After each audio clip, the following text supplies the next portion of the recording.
Welcome to the final episode of Series 79, everyone. This series, we are covering a different solo game every week. And this week, it's just me here again this whole episode. But I will be diving into the fantasy solo RPG called Colostle by Nich Angell. But before we get to that, here's what to expect in the calls to action after the show.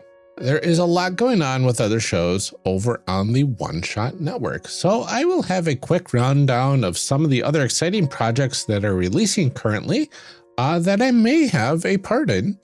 But aside from that, we have our normal Patreon information as well as our patron thank yous. With all of that out of the way, enjoy the show, everyone.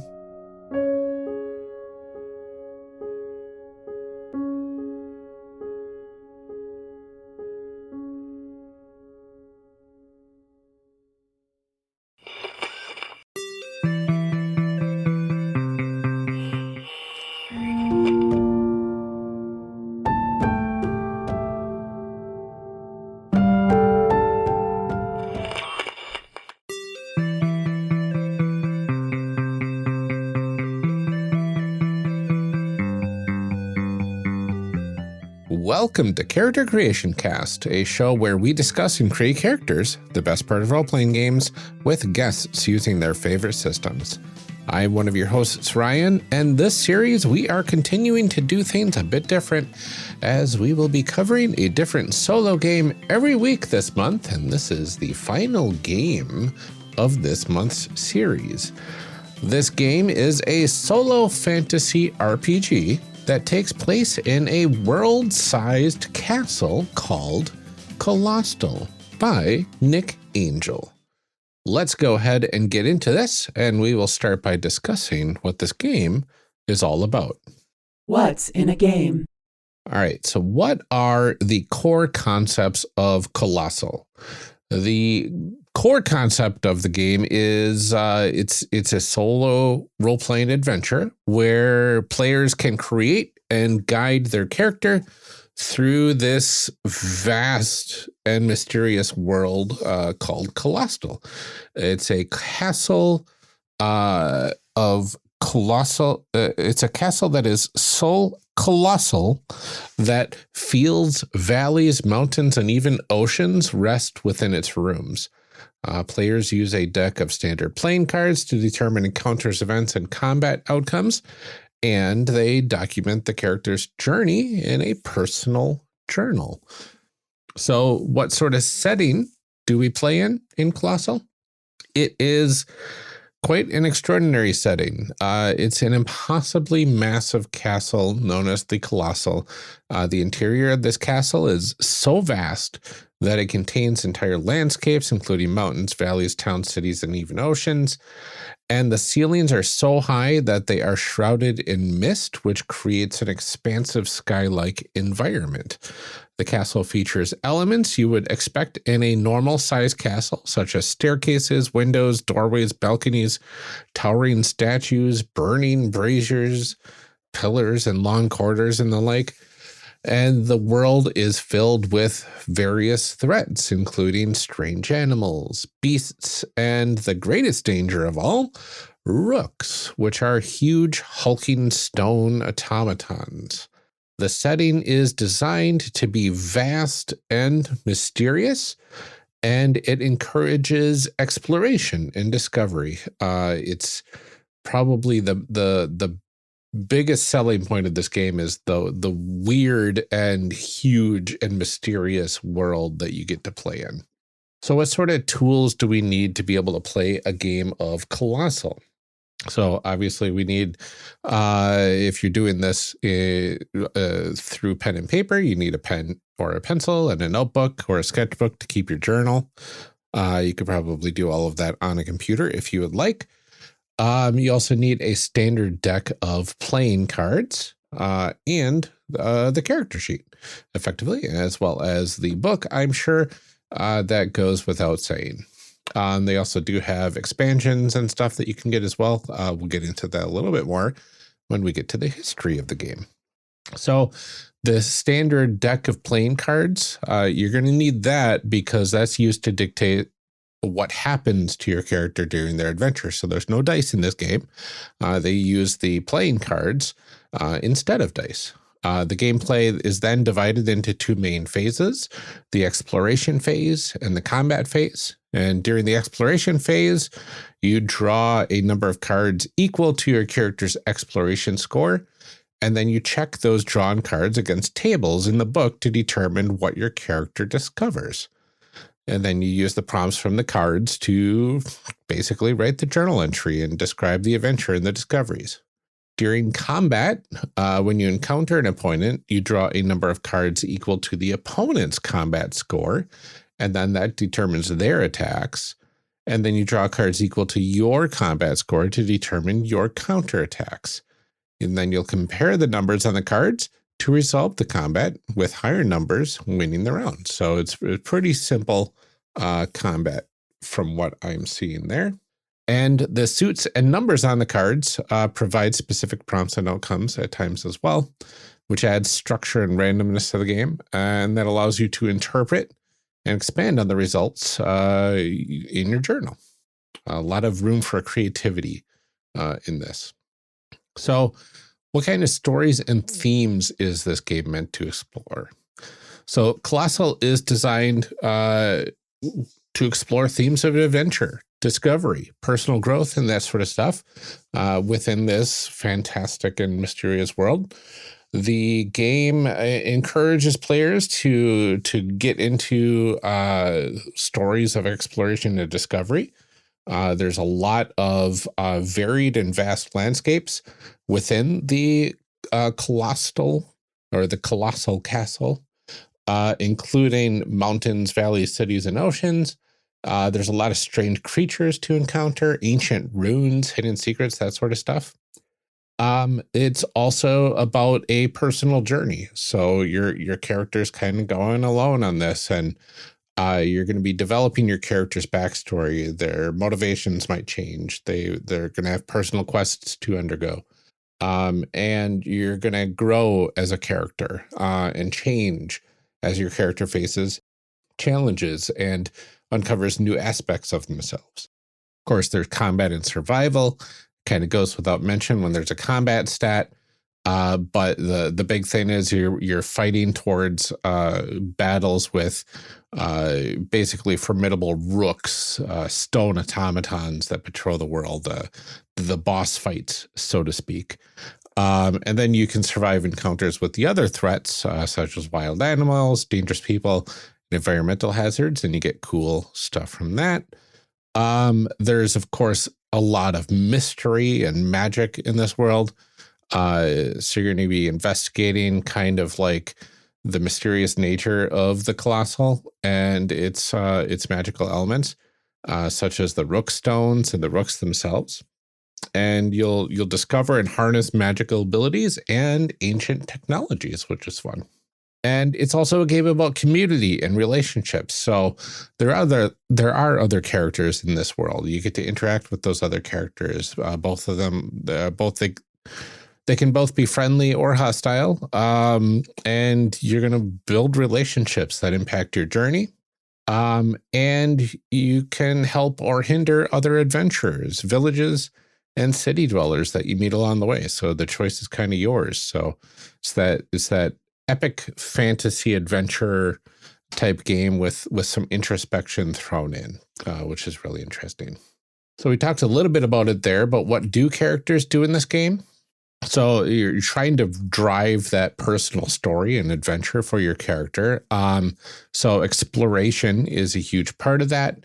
You're going to be discovering those diverse landscapes and encounter all sorts of interesting things within the world that'll tell you the hidden secrets of the world itself. You'll be doing combat, obviously, with the rooks as well as other things, getting more powerful that way. And you're going to develop your character along the way as well. So, you create the character and then they effectively evolve by defining what's called their calling, their nature, and even taking from different classes and getting different weapons and stuff. But all of that can develop your character's backstory, their motivations, and personal quests and everything. So it all kind of evolves along with you. And then, of course, you're going to be interacting with others and solving mysteries and completing quests, basically. So what's really cool is like the quests, you can get quests from various sources, such as the Hunters Guild, and then complete them to earn rewards and advance your story. You can also use the quests to explore new areas, face unique challenges, and uncover important clues related to your character's calling. So lots of interesting stuff that you can do to advance your story in this game. So what is unique about Colostle? So I think probably the most unique thing about this game is the setting. The fact that the structure you exist in is impossibly massive and has entire ecosystems within it, cities and oceans within its rooms. You can traverse between rooms. All of that is pretty wild. It presents some fantastic opportunities for exploration, but also so many mysteries to unravel or to be left unanswered as you tell your own story.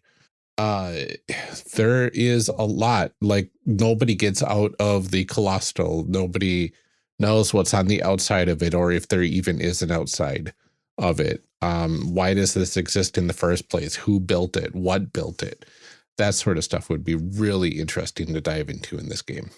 So the history of Colostle, this game was first kickstarted successfully back in February of 2021. It smashed its goal by nearly 18,000%, and it started shipping out in June of the same year. Since then, 3 expansions have been created. The first one, the Roomlands, adds new classes, new combat options, new locations, and even a 2-player co-op set of rules, which I thought would be really interesting to dive into at some point. The second expansion was Kyodina, which adds new locations and rules with an East Asian feel and aesthetic. Even has different rooks and stuff that go along with that sort of aesthetic, and as opposed to the European castle aesthetic, which is really great to see different types of castles being represented there. The third expansion is the Dungeons expansion, which adds subterranean exploration, as well as new monsters and boss battles. And there are also a number of different decks of card packs that you can get that will enhance your play as well. And finally, Colostle was very well received when it was released, nominated for 6 Ennies Awards, and winning the award for Best Rules in 2022, which fantastic. It was quite the talk of the times back then, for sure. Some basic terms and concepts that we need to know before we actually get into character creation. There are a few. First up, we mentioned this before, but specifically the calling is your character's primary motivation or goal that drives them to adventure. It could be a desire to explore, seek revenge, find a lost loved one, or fulfill a prophecy.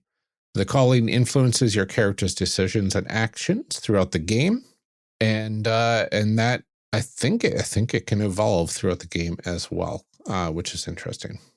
There's your character's nature. This describes your character's personality and how they react to situations and people they encounter. Examples include being hot-headed, cunning, sensitive, or protective. Your character's nature helps shape their interactions and responses during the adventure. There are also 4 classes in this original book. These determine your character's abilities and how they explore and fight. So the 4 classes are the armed. Characters that are the armed have a rook arm grafted onto them, and they are proficient in melee combat. There is the followed. They have a small rook companion, a rookling that assists them. That's kind of like the ranger type. There is the helmed, characters who wear a magical helm that is harvested from a rook, and that grants them magical abilities. And there's also the mounted, and they ride a vehicle or mount made from rook parts, aiding in traversal and combat. So all of them are dependent on secondhand rook technology, which is really interesting. And all of them have their different strengths and weaknesses. Of course, there are weapons in this game, but they seem to be very narrative. Like the primary tool character uses in combat is the weapon that you choose. It can be anything you imagine, such as a sword, axe, catapult, or hand cannon. Weapons do not have specific stats, but they're used to describe how your character attacks during combat. So really, it's more of a flavor thing than ooh, I got a better weapon now, so now I can do more damage. So it's an interesting twist on weapons in an RPG. You also have, I mentioned it before, the exploration scores and the combat scores. I think that's the last thing we need to know going into it. And exploration score dictates how much your character discovers during the exploration phase. A higher exploration score allows you to draw more cards and encounter more events and items. A combat score determines how many attack options your character has during combat. A higher combat score provides more cards to counter enemy attacks, which is kind of interesting because it feels like the combat flows in a way of you are always kind of on the defensive, which is really interesting. And I think that's it for the terms and concepts. I think we are ready to dive in and start making some people. So shall we? Let's make some people. Okay, so what is the first step to creating your character in Colostle? Okay, so obviously it's the most important step before setting out on your journey. It's the point of view you'll be writing the journal from. Your character probably isn't like the other everyday citizens of Colostle who are happy to stay in their little village farming or working, never setting foot beyond the village boundary. You are an adventurer, and something calls you to go beyond what is safe and what is known, to step out into the often magical and sometimes dangerous lands of Colostle. So let's see. So your starting character must have the following: a calling, a nature, a class, and a weapon. So what do we do here? It looks like we have some cards that we need to draw for this. So let me go ahead and grab my pack of cards. Gonna go with my Queen Serenity Sailor Moon cards here, which are fantastic. I don't think I need the jokers in there. Take those out. Okay, so characters calling. Characters calling could be as simple as a desire to explore and discover what lays beyond, or it could be something personal. Let's see.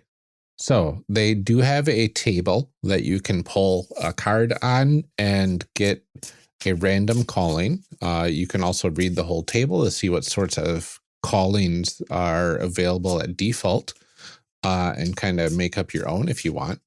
But I think we're just going to kind of go random because that's fun. And I'm going to choose my first card. It is a 4. The suit doesn't matter, but it's 4 spades.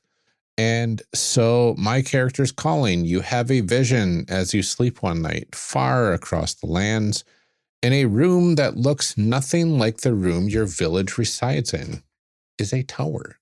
The tower looks like it might have been a rook once, thin and impossibly tall, with its slender arms by its sides. In your vision, you see a weapon in a room at the very top of the tower, waiting, calling for you. Your village has been besieged by rooks lately. Your hunters are stretched thin. Maybe if you could reach this mythical place, you might be able to save your village. I like that. So kind of had a vision of a distant area that makes me want to save my village by going there. So I'm going to go ahead and put that into my calling area. And I need to move this around a little bit. Okay. Of course, Acrobat's not the greatest for this, but that's okay. Move that over there. Good to go. Okay, so we have our characters calling. We have that secret room that we need to get to. So we go from our calling to our character's nature. Okay, so this is everything. And it's good to point out that there are, 13 possible card number types from ace through king. And the first 6 for the first 6 options on here, it's doubled up. So ace and 2 goes to the same option, 3 and 4, and so on, jack and queen. And then finally, the last is just king by itself. So that one would be the most rare prompt to get. But let's see what we get here. I got a 10. So card drawn, 9 or 10. So my character's nature, larger than life, tells exaggerated stories, roars with laughter. It's fun. It's kind of like a bard or a boastful individual of sorts. I'm gonna put that down there into my nature column. Perfect. Okay. So we've got our calling and our nature, and now is the character's class. So the key 2 things to take note of are the exploration and combat scores. That's going to be huge. Your character is not limited to only one class. So as you develop, you can get more aspects from other classes, which is fantastic. So what sort of field do we want going into it? Now, there is the aforementioned armed. The armed character class has an exploration score of 3 out of 5 and a combat score of 4 out of 5. The armed quite literally have an arm from a rook connected to them via a complex ritual attuning its intentions to them. So this is like a melee sort of fighting warrior type. Not 100% interested in that. Okay, there is the followed, which has got a little cute rookling bot pet thing. Companion, exploration score of 5. For that interests me, and a combat score of 3 out of 5.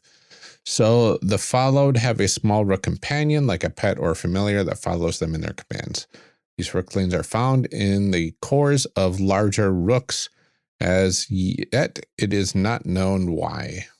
Okay, they display a base level of sentience akin to that of a dog or a cat and can form deep and personal bonds with their human companions. The followed are excellent rangers, pathfinders, and navigators. Hey, so that's high up on my list. There's also the helmed, which has an exploration score of 2 only, but a combat score of 5. So they would really tear things up in battle, which is cool. They harvest a piece of strange machinery from the very core of a rook, and using rituals and a real working understanding of the crystal patterns and stones, they are able to create a helm that can be worn and operated, granting them the magical abilities of the rook it was harvested from. That's hardcore, but I don't like only 2 for exploration right now. It would be a fun combat character though. The other and last character class is the mounted, which has an exploration score of 5 and a combat score of 2. And the mounted rides around on like an interesting rook mount. So the mounted ride an adapted mechanism taken from rook parts as a vehicle or a mount to allow them easier traversal across the land and sea of the Colostle. So I think out of all those choices, the one that comes to mind the most for me is the followed. So I am going to be the followed. Okay, so my exploration score will start at 5, and my combat score will start at 3. Okay, so got my exploration score at 5, my combat score at 3. And what happens else here? So we have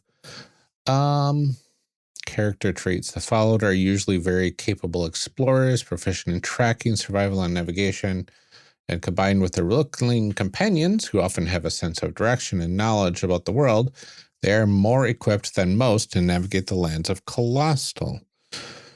All right, so Rooklings can vary in size from very small, the size of a kitten, to the size of a person. That's kind of big, my goodness.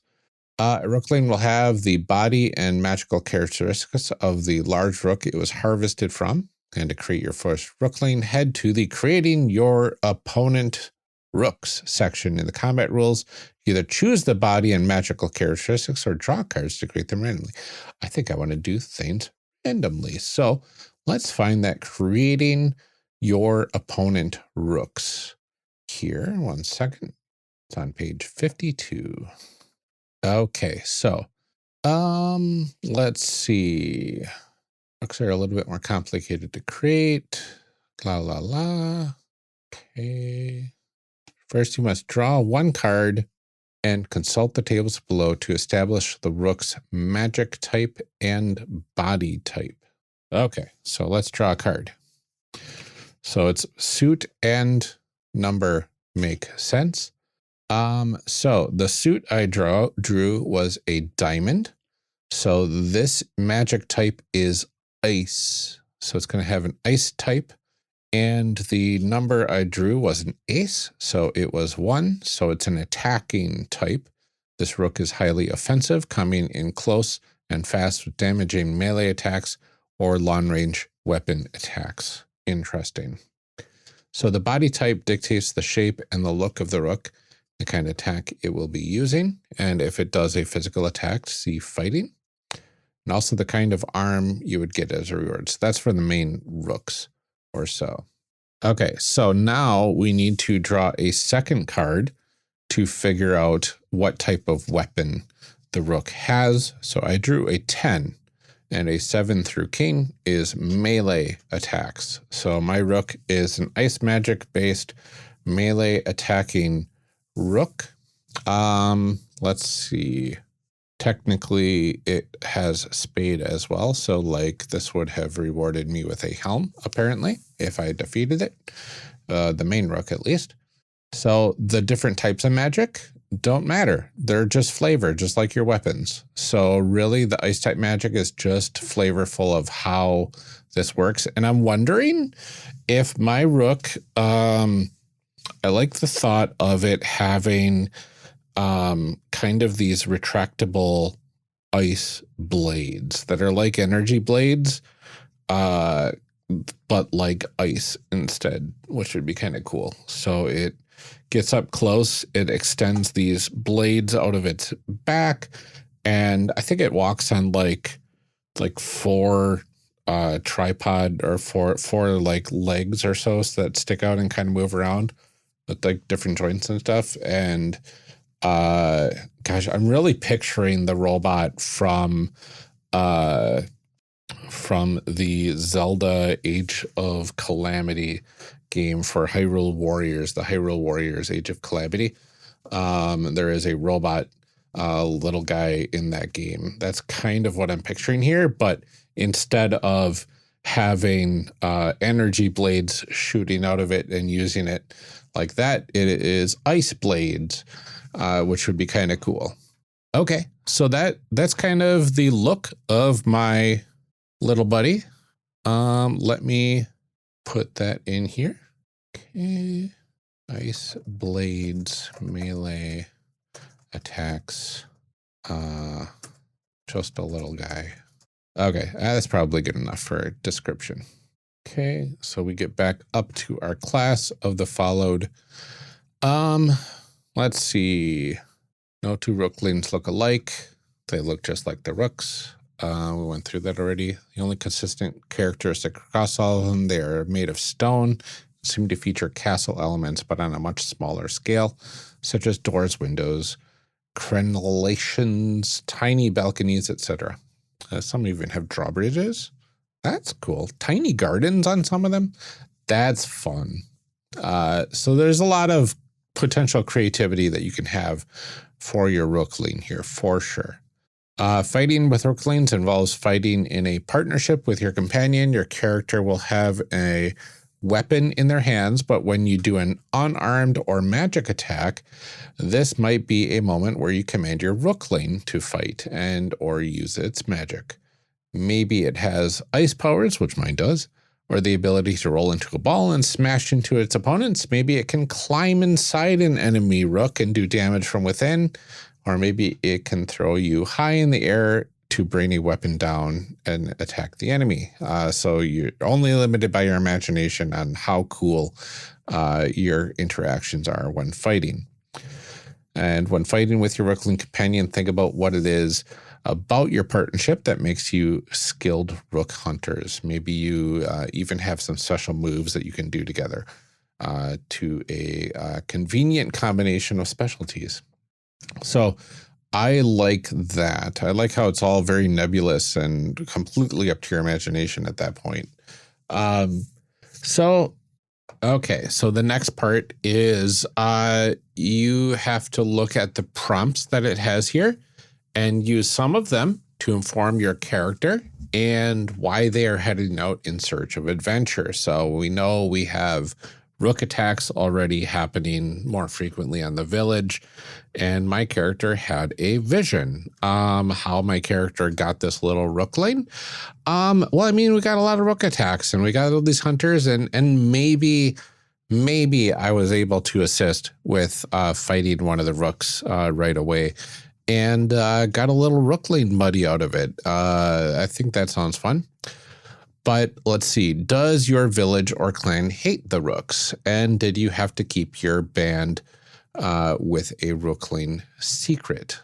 I don't think I think they don't hate them. They don't think of them as, I guess, creatures or whatever. They're robots and automatons of sorts. And I think they don't like whatever created them.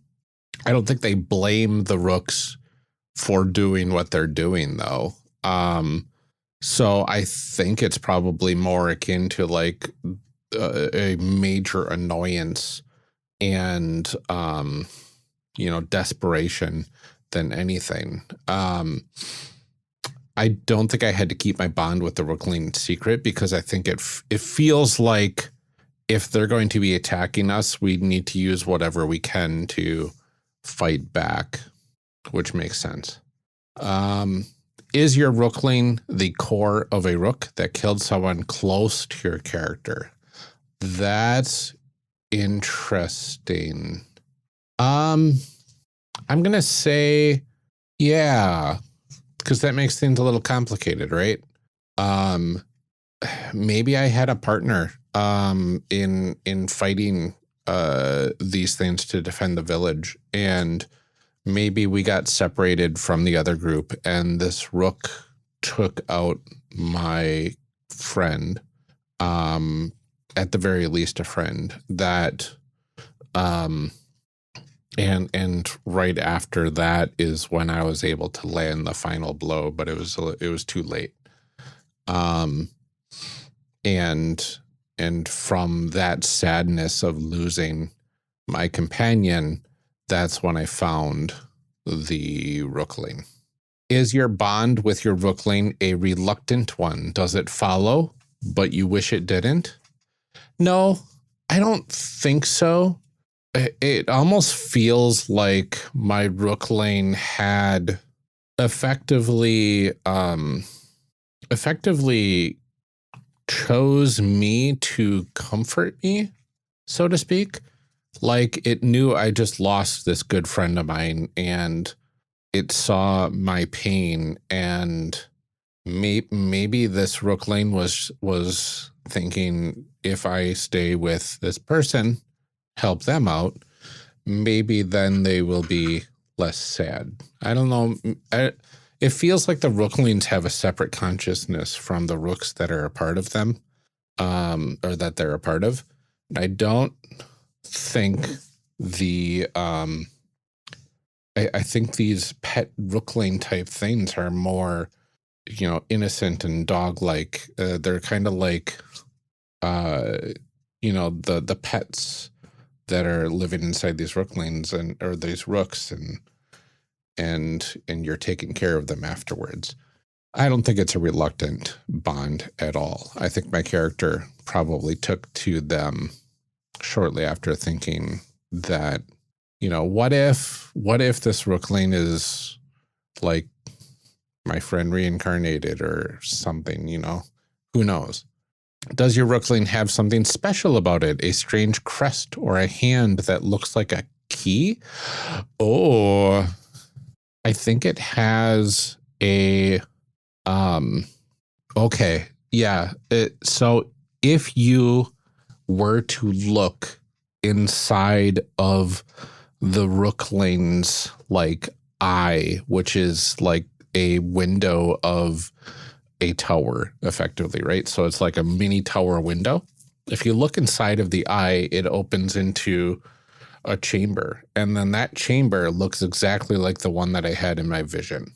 And it has like a detailed recreation of like, there's like the mini weapon, and there's like all that stuff, but like it also has kind of almost like a map on the wall, so to speak, but it's like very rough and shows like kind of a snippet of terrain. Like if you got around to that area, you would know it if you knew what this map looked like. So it's like kind of a big clue of the final destination of the resting point of this tower, which I think would be really interesting.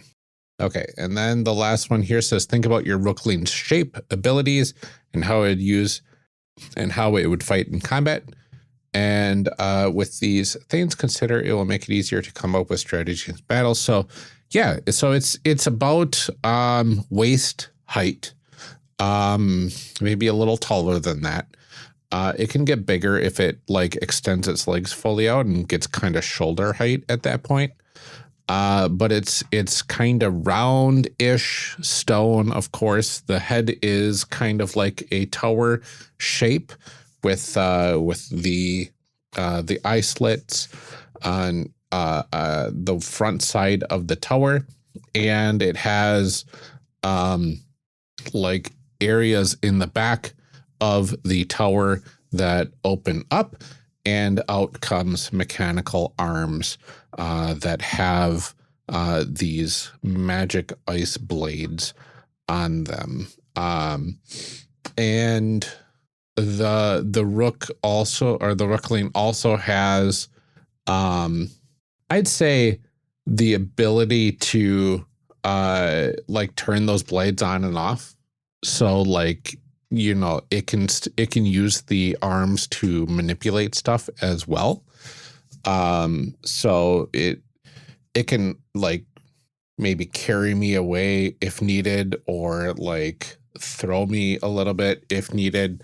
But I think probably one of the biggest things is I will kind of like leap and jump off of its head or back or whatever, and use that extra leverage to fight with my weapon, which I don't think I've got into yet.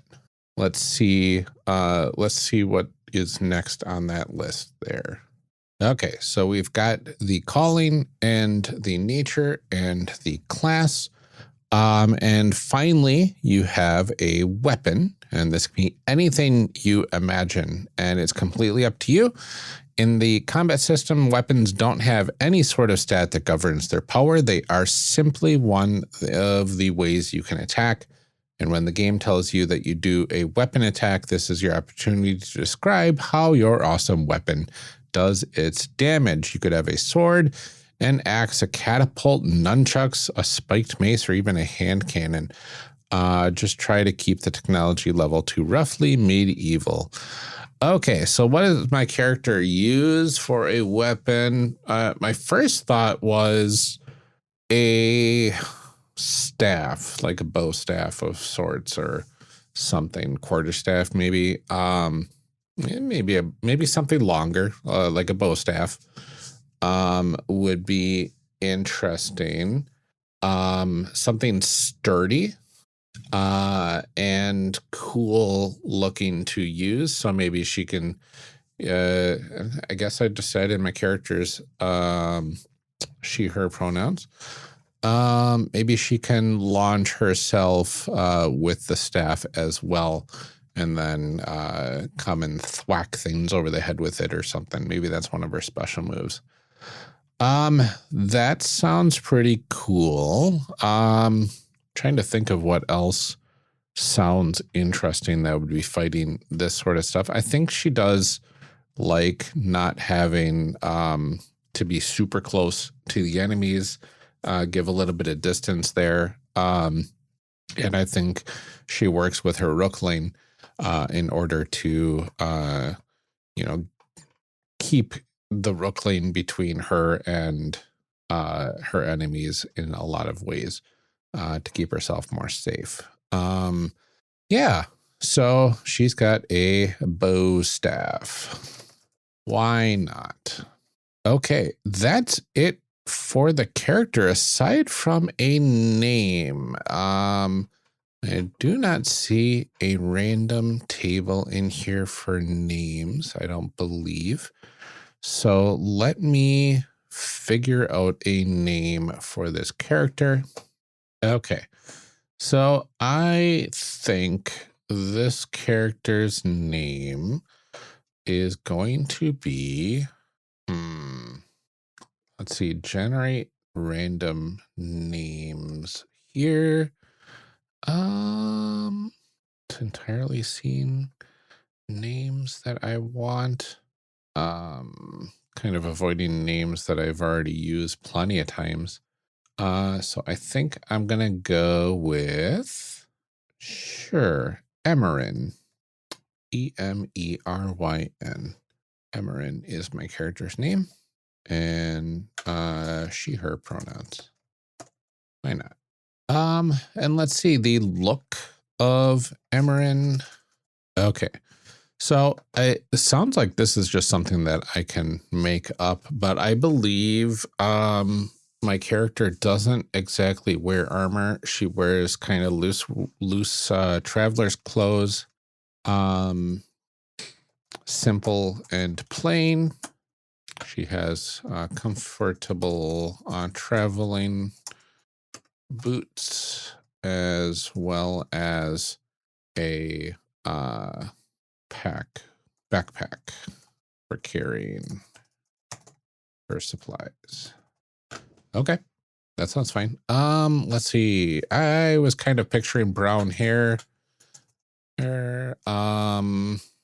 Probably mid back length, but pulled in a ponytail. And what color eyes should she have? Let's go and see what we got. Just gonna draw a random card for inspiration. I went, because I got my Sailor Moon cards. So she has blue eyes, because I pulled Sailor Moon.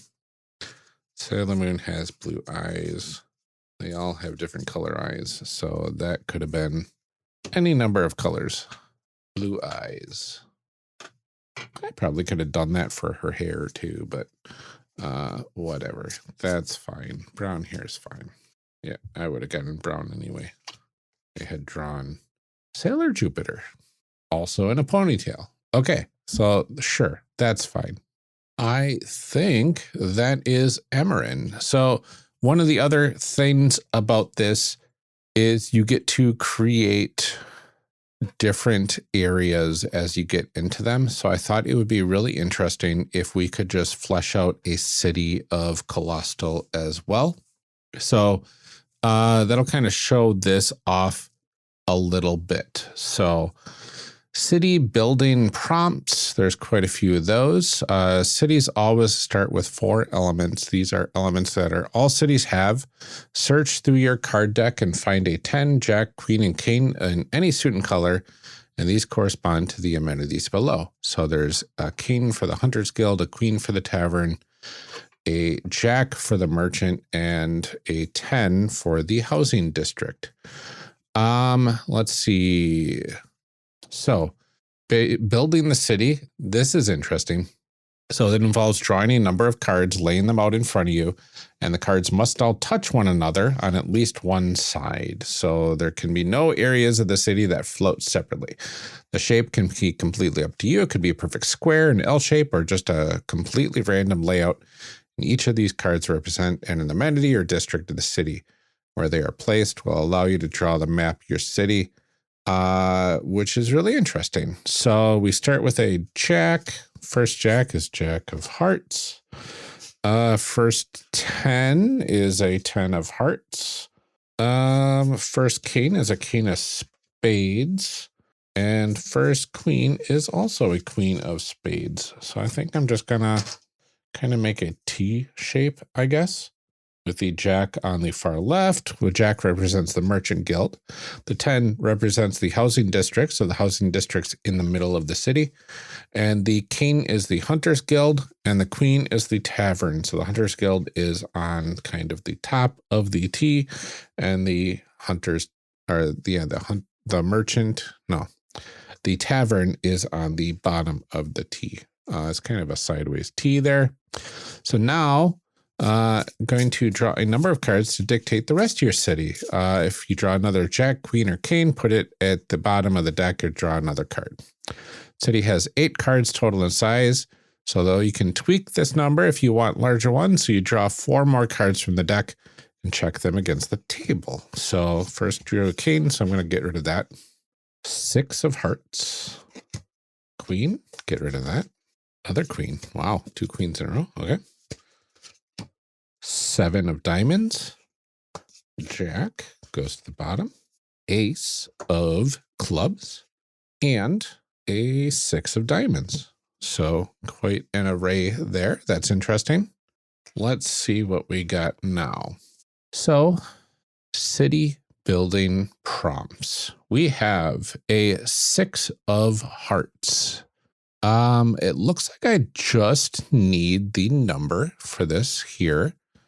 And this is, let's see, city building prompts, a 6. This is an arms dealer. They stand behind the counter.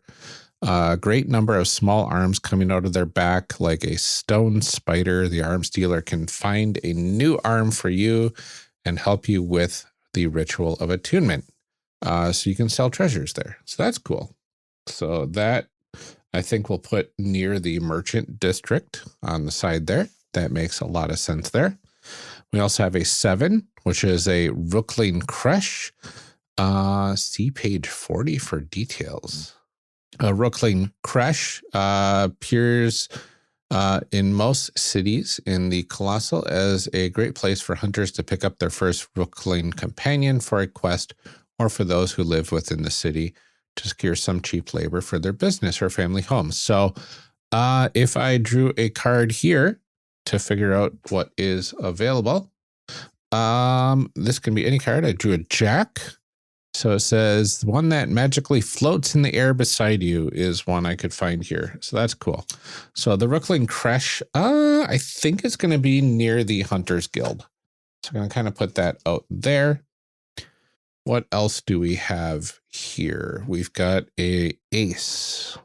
So the palace grounds. This city has a palace and a ruler as well. So that's very interesting.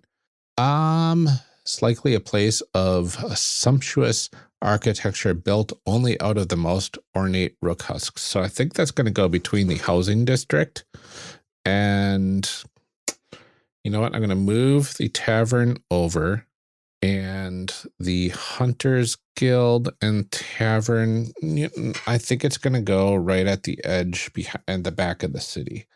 And this Rookling Crush will be kind of at the top. That's really interesting. And then the other 6 is another arms dealer. So there's a lot of arms dealers in here, effectively. Okay, for the Hunters Guild, let's see. It has 3 elements. So there's the location where the guild's located, the twist, and the reward. So like the location is let's just draw a card, see what happens. I don't know if this is meant to be in the middle of nowhere. But let's see. So this location is a doorway to another room. So the Hunter's Guild is kind of tucked away. Maybe it's behind the tavern. That could be fun. And the distance from the city for this Hunter's Guild, Diamond, 5 exploration phases. That's wild. So the above table is how many exploration phases it will take for you to reach the rook in question. So the rook that the Hunter's Guild would give me to fight is 5 spaces away. But the twist, I drew an ace. The rook is picking on travelers and attacking their mounts and then eating them. Ooh, that's probably something we want to avoid. And this was a diamond. So diamond would give me 2 treasures to take on this quest. And treasures can be traded for stuff, kind of like we saw with the arms dealer. The treasure for 2 treasures, you can provide you with a whole new arm, and this can be whatever you imagine. So that's cool.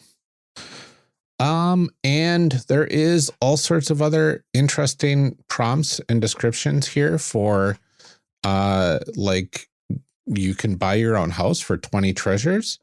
You can go to the tavern and stay there and grant your player +1 to either combat or exploration scores. You can only do that once per visit to the city. There is a lot of interesting descriptions for all of that stuff.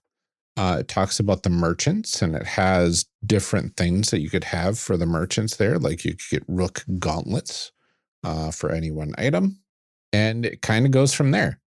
So there is, there's the city. This one is, I wonder if this is the, it seems like my city would be a smaller city if we're getting like kind of hurt, like a town or a village. So maybe this is like the capital of the area that I'm in, which is kind of interesting. I don't really have a name for it, but you know, whatever, that's fine. Okay. And that's it. That's character creation and a little bit of some of the prompts that you'll be using to create the locations that you'll be going into in this game. This is Emerin, she, her pronouns, the followed, with a little guy with ice blades following her around. Excellent. Okay, so getting into discussion. D20 for your thoughts? What sort of story do these character sheets tell us about the gameplay experience before we sit down to play?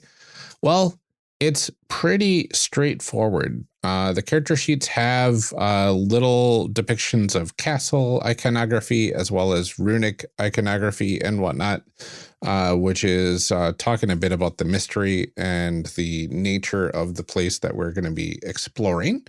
But other than that, it's just got like 6-7 boxes, as well as place for your score, for your exploration score and your combat score. And that's it. It tells me that this game's going to be pretty straightforward. It's going to be pretty simple to play, and you'll be able to get into it. And the stuff that you get to do is very open-ended to your imagination. So it was all just a bunch of blank boxes, and you get to kind of make up what you want to in there, which is cool. So how do we think character creation for Colostle stacks up to other systems that we've played? Well, from the solo games that we've already tackled, this one is pretty simple. It doesn't have as robust of world building. A lot of the world building happens during play, and it has a very easy amount of prompts to get into creating your character. I have a decent idea of what this person is capable of and what they look like.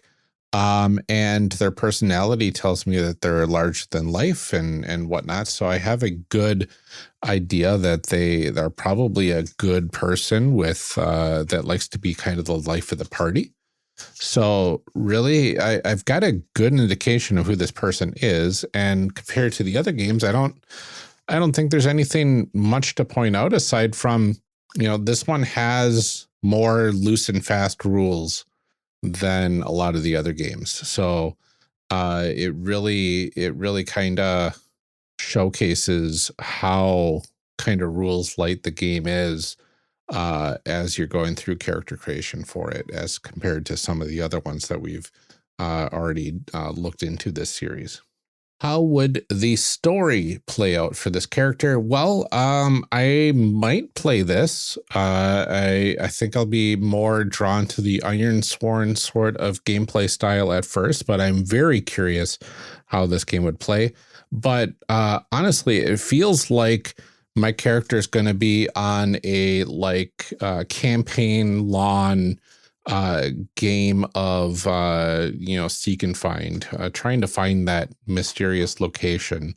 I like the thought of the closer I get, the more clues show up inside my rookling. I think that would be really kind of cool and mysterious. Like, why is this even happening? Is that even an option? I have no idea, but it's cool. And it would tell an interesting story, and might even talk about a story about fate and all that sort of stuff, and like what even is self control and self will and free will and all that sort of stuff. If this sort of stuff kind of happens outside of our realm of control or whatever. It's a really cool way to approach things, I think. So I think I would have a lot of fun with this character. I think I would have a lot of fun playing with this rook and describing the cool things we do together, and describing just having downtime and whatnot with my little rookling buddy. So one last thing before we can let you go for the series, that is we need to take it up a level. Take it up a level. Take it up a level. So with a game as like this, with rules like mechanics, how does a character advance in this game, and what happens mechanically? Well, the big thing that changes throughout the game is your exploration and combat scores. So you can increase your scores, but after winning a combat encounter with a rook, you can add 1 point to either your exploration or combat score. And this reflects your character becoming more skilled in discovering new areas or fighting enemies.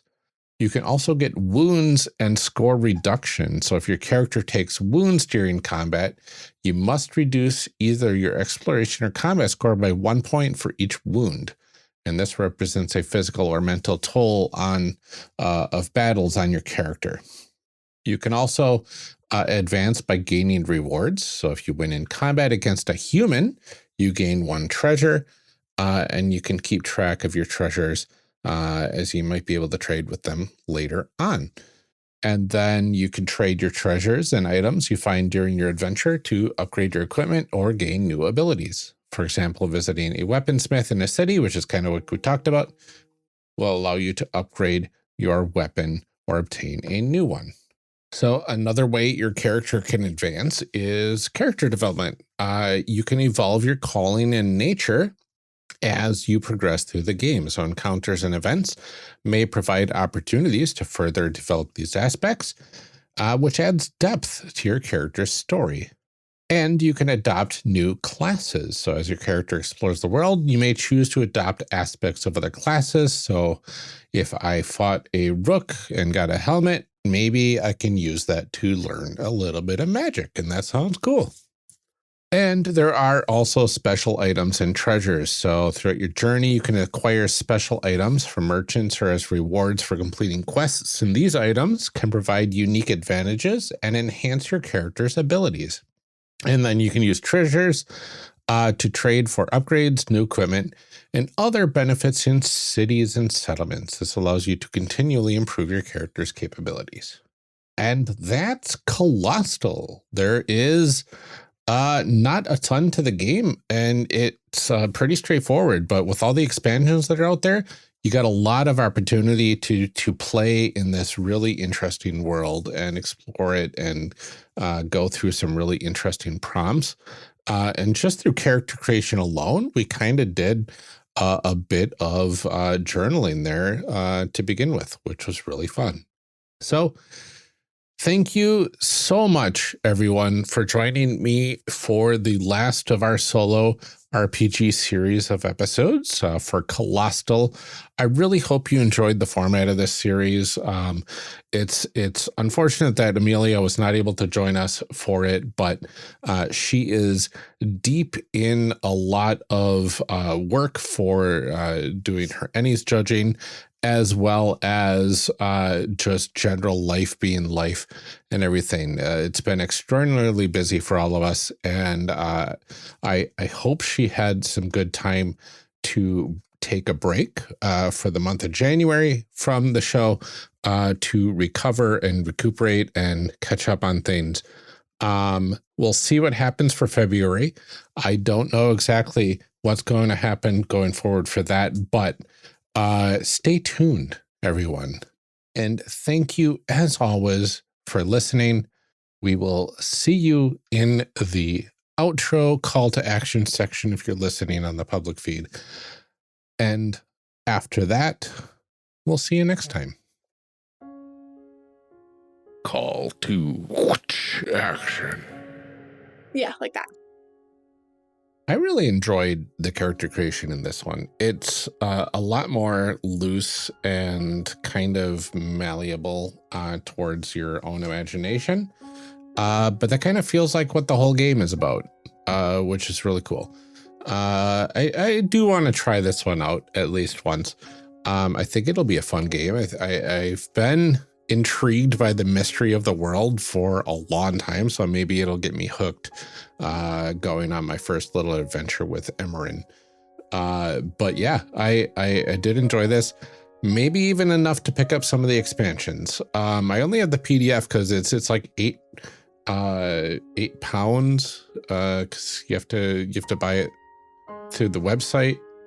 I'm not sure what the conversion rate is for that, but that's all it is for the PDF. But like the book itself, I think it's like 25 or so. I don't know. Either way, it's not a bad deal if you're getting the books or the PDF. The books are gorgeous. The art is gorgeous. I would like the books at some point. But it would be fun to get into that. I would like to see what those 2-player rules are all about, and all that sort of stuff. So, yeah, we'll see. Maybe I'll get into that for one of our Patreon bonus things that I'm planning for this year. But before we let you go for the day, we do have our calls to action.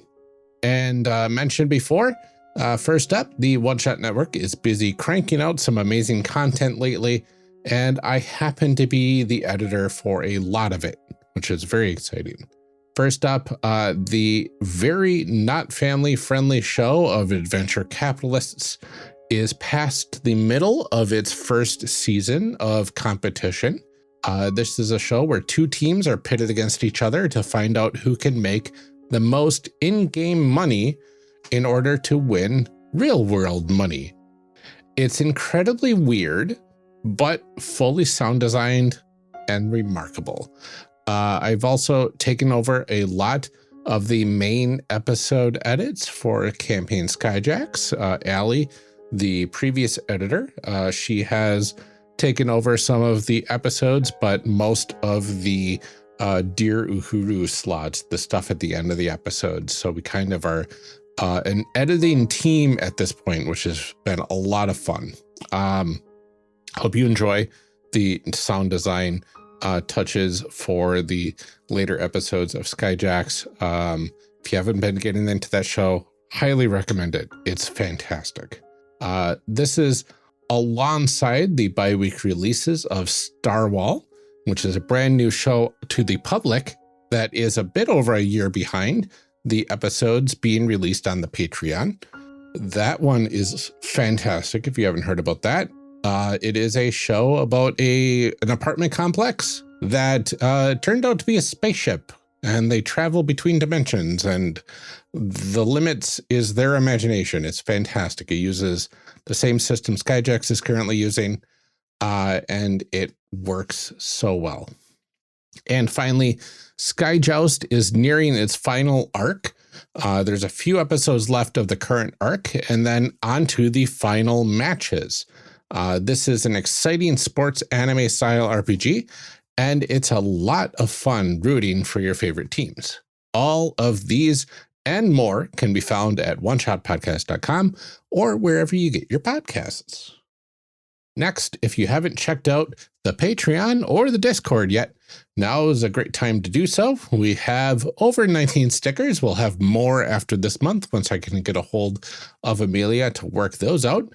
And we would love to send those to you at the $10 level. You'll also get some custom C3 dice as well as personalized thank you cards at the $5 and up levels. You'll get bonus chit chat episodes and more at the $1 and up level, and even bonus outtakes and other periodic information for our free patrons, including a future newsletter if we can ever get around to that again. You can check all of these out at patreon.com/charactercreationcast, or just join our discussion and get the latest show announcements on our Discord at discord.charactercreationcast.com. In addition to all of that, we like to thank our current patrons every episode. Your support truly helps out a great deal. So let's do that right now, starting with DJ G, aka Tigranosaurus, Eric Bonts, and Daryl Holiday II. Thanks so much for supporting our dreams. We appreciate your support as well, Shadim Kabal, The Shyest Barbarian, and Benjamin Sweeney. Thank you. Rob Fletcher, Kevin Brown, and Tentacle Duck, we appreciate your support. Thank you. John Adamus, A3 Sketchpad, and Cole McCallum, thank you so much for your support. Carlos Salazar, Eric S., and Ian Pontmeyer, thanks. Liam G., Brian Colm, and Garden GM, thanks for believing in us. Tanglefoot, Blue Kryptonite, and Danny, thanks for making all of this possible. Thanks, Nicole Trainer, Liam Murray, and Kenning. We are glad to have you with us. Brian Kurtz, Mark E. Fair, and Drew Owen, we're happy to have you here with us as well. Thank you. And finally, Oz, you're the best. Thank you. And thank you to all of our future patrons. This is truly where we need your help right now if you're able to. Our Patreon currently doesn't quite cover all of our operating expenses every month between the podcast costs and the Patreon rewards. So we need you to help get us back to a sustainable level and get some cool stuff along the way. Just one or two more campaign level patrons will certainly get us there for now. But if you are able to chip in even a little bit, or even just sign up for the free tier to get exclusive updates, that would mean the world to us. Our community is fantastic, and the patrons have been a huge part of making it a beautiful place. So check it out at patreon.com/charactercreationcast and help us out. That's all we have for today's episode and this series. Join us here next week for the start of a brand new series.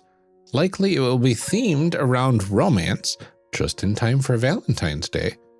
But we'll see what happens. It's not locked in stone yet. Until then, take care, everyone. Stay safe, drink some water, and keep making those amazing people. We'll see you next time.